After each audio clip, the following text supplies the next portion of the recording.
And away we go with the brainwashing. You can die if you eat this. It's your boy from the local QRF.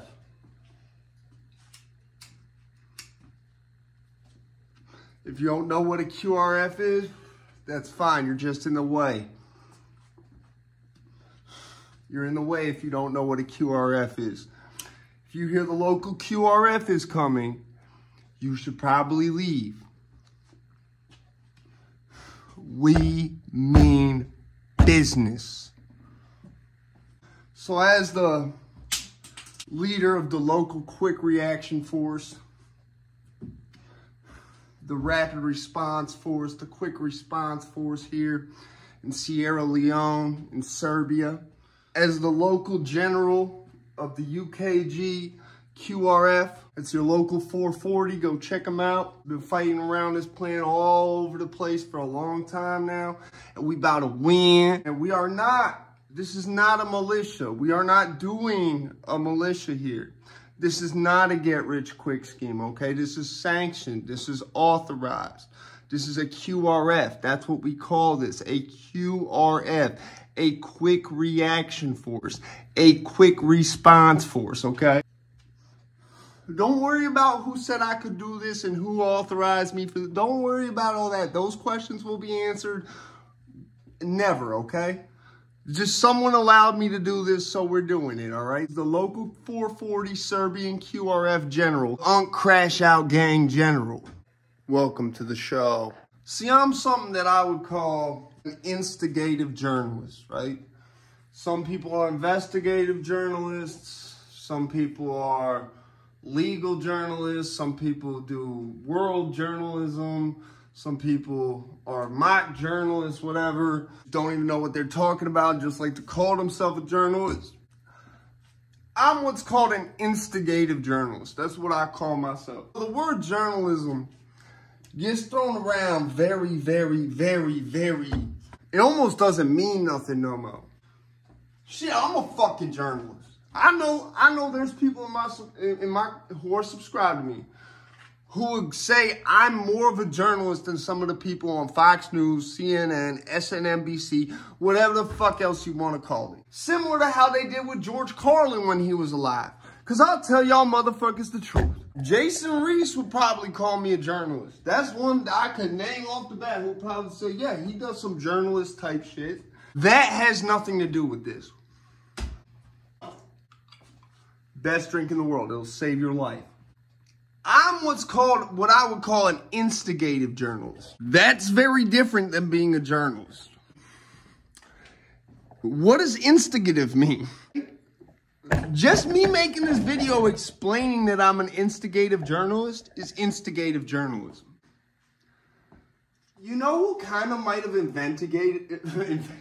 invented instigative journalism without even calling it that?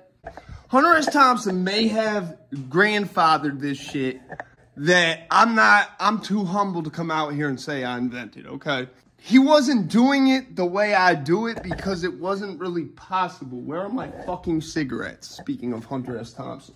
Because it wasn't really possible to do it the way that I do it back in those days. There was no YouTube. Hunter S. Thompson, if there was a YouTube and you could just at whatever famous person you're trying to talk shit to, do you understand how much of a fucking menace to society he probably would have become? People think I'm crazy with how I use the @ sign.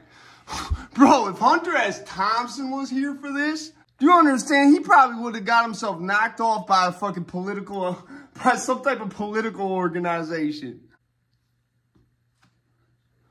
I'm an instigative journalist, meaning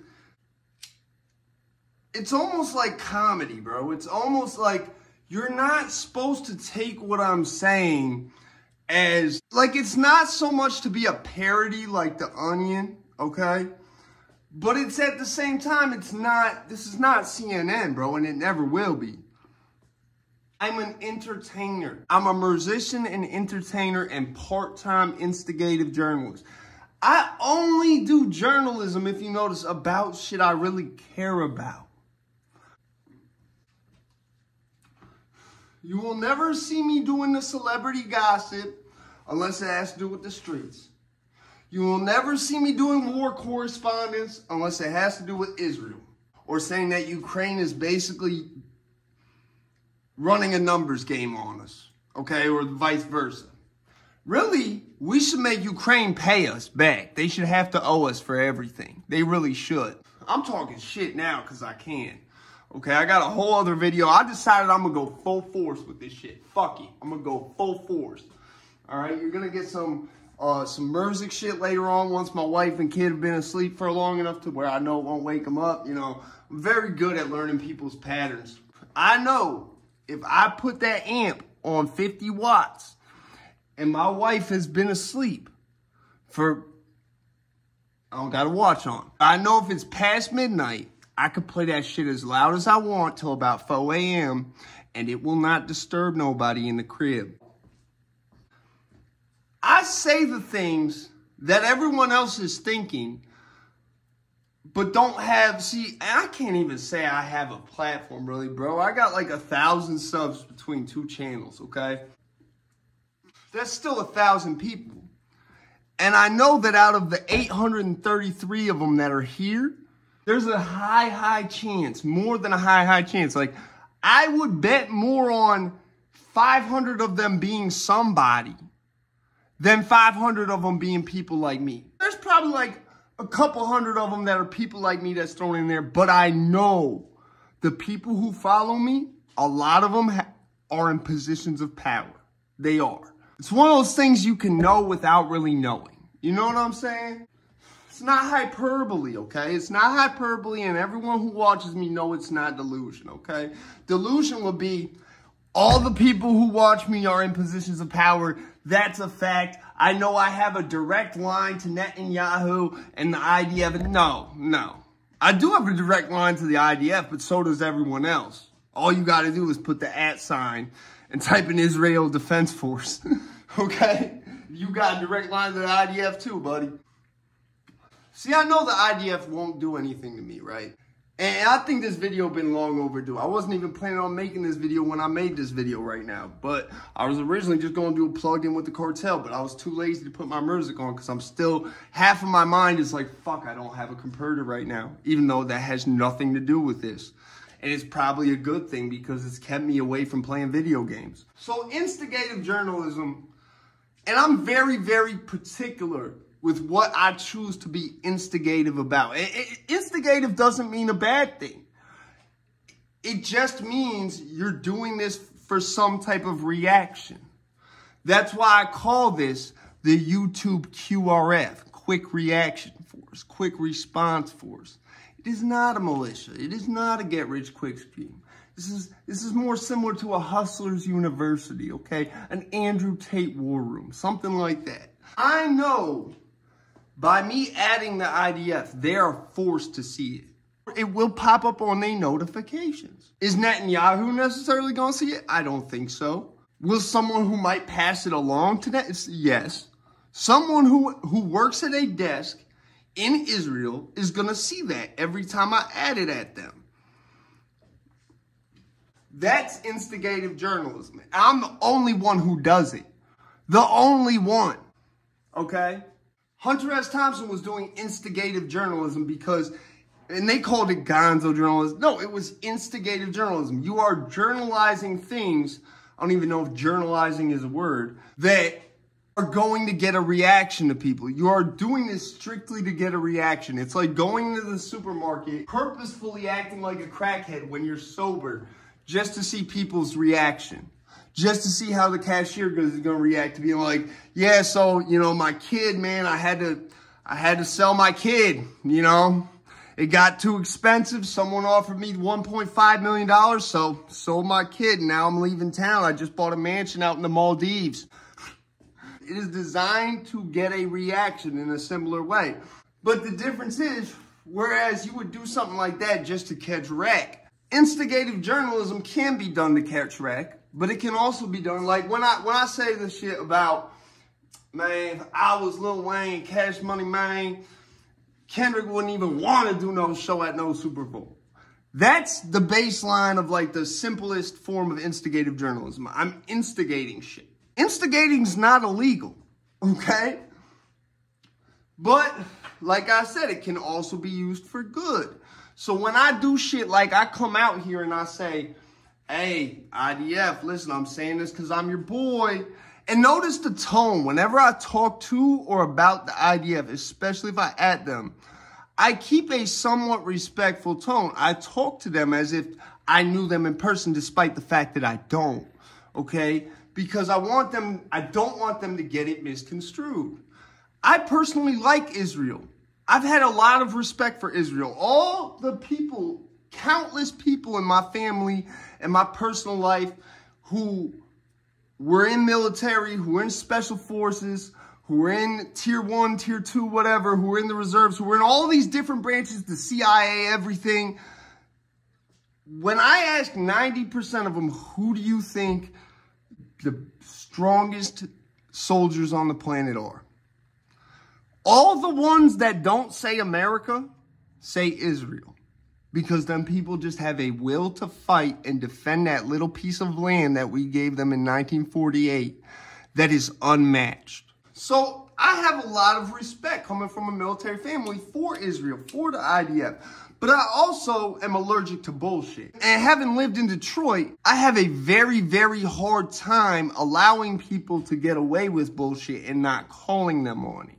I guess the most savvy, smakalka form of instigative journalism I do is the shit I do with the IDF. You will never see none of the journalism that I do have me wind up like Zach TV.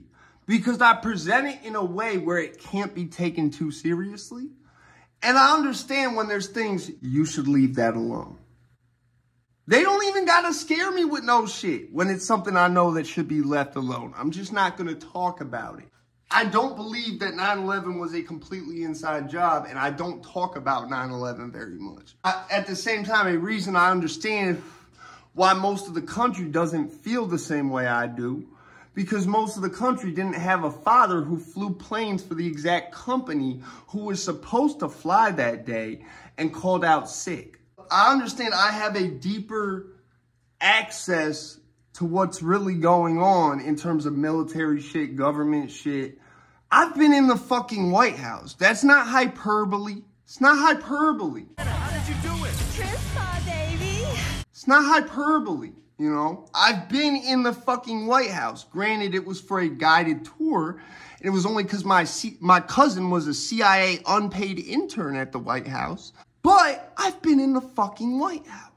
So I understand there's a lot of shit where I've had, I wouldn't call it insider information, but I've had direct access to people with insider information. My pops is like the fucking, he's literally like if Breitling watches and Oakley shades manifested into a person. Well, I'll be into a lot of shit, so I robbed a couple niggas. Took some bricks from some people. It's not always like half of it is for, I want people to get a reaction like, wow, he really just said, you know, and the spirit of Soldier Slim gonna fucking shoot this shit up. That's the baseline level of it. There's a deeper level that I actually use to try to accomplish good, because I know that the way I say it, when I say things about and to the IDF, I know that the way I say it will be taken in a way that A, it can't be taken too seriously. B, it's not exposing things. It's not threatening nobody. And C, I play such a neutral role that I know there's a high chance whoever sees that shit, whoever handles their social media and sees my little thing pop up on their notifications, because that's what happens when you add somebody, might actually kind of have a soft spot for me and be like, well, you know what, maybe we should listen to him. He seems like a nice guy. You know, he seems like he's, you know, got the right idea. And, ooh, big dick. I just had to make this video to explain why I do the form of instigative journalism that I do, and I'm coining that term. That's an official term there of the Mac Bundle cinematic universe, okay? The real thing now. It just happened. We just made it official. Love y'all. I got about 3-4 more videos. You know, we on a workaholic spree now. It's a workaholic spree. It's trapaholics, workaholics, mixtapes, and that's what we on now. And I would advise anyone else in a similar lane, whether it be Bullet Scotty, whether it be Bandana Black, Bandana Black kind of do some instigative journalism, but he does it at a very street level. And I respect that. Not everyone, I noticed I'm a very rare type of YouTuber. There's a lot of YouTubers who can talk about street shit, and that's where they stay at. And I respect that. I have nothing but respect for that. I wish I could brand my channel as I'm just gonna do street shit. But I won't ever be that. I have too diverse of a wheelhouse, and this is why I think Sly really took an interest in wanting me on his show as early in my career as he did, because I have such a diverse wheelhouse of shit with direct, not firsthand, but direct communication with people who have firsthand information about shit that I understand I can't put a lot of what my pops knows on here. I can't. It would get me killed. So I don't. And my pops knows this, and that's why he tells me certain shit, because he knows I'm not going to run to the internet with it. And I still haven't, and I never will. I know what I can and can't talk about. At the baseline, I would encourage anybody who does any form of instigative journalism, like if you cover anything that's street related, by default, in the way you're doing, instigative journalism. Because with how volatile the streets are and can be, the chances of you instigating somebody or something to happen are high. So that's why when it came to me doing videos about the IDF and shit, and doing videos of a bigger nature, especially, see, here's what fucked me up with Israel is, and I said this earlier in the video, I want to see them do well, because I know they can. And I don't like seeing them ruining their public image like this. I really don't. It's the same thing with Russia and Ukraine. Putin, if you pack your shit up and go home, you understand this would all, like, you're in such a unique position to pack your shit up. There's not many times in war where you can pack your shit up and go the fuck home and nothing's gonna happen to you because of it. Do you understand? And so I use my position on this YouTube platform, and this is why it's taken me so long to get to the point of having 1 million subscribers, because they wish I would just stay in my little lane of streets, music, maybe he'll put some guitar shit up, but I'm not going to. I understand and have knowledge of way too much shit to limit myself to streets, even though that's where my heart at. So I just had to do this video, and hopefully it'll inspire other people to pick up the torch and keep going and running man with it. You know what I'm saying? Because instigative journalism is now officially a thing. I created it, okay? Technically, Hunter S. Thompson did, but it wasn't called that back then. And he couldn't do it the way I'm doing it because YouTube didn't exist. You couldn't just at the IDF when Hunter S. Thompson was here. But if you could, he would have been doing it. So I just had to put this inspiration in the air, and, you know, I love y'all. I love everybody for supporting me. And since I can't play no Ace Combat, you're going to see a lot more of me on here till I fix my computer. And I'm out this bitch.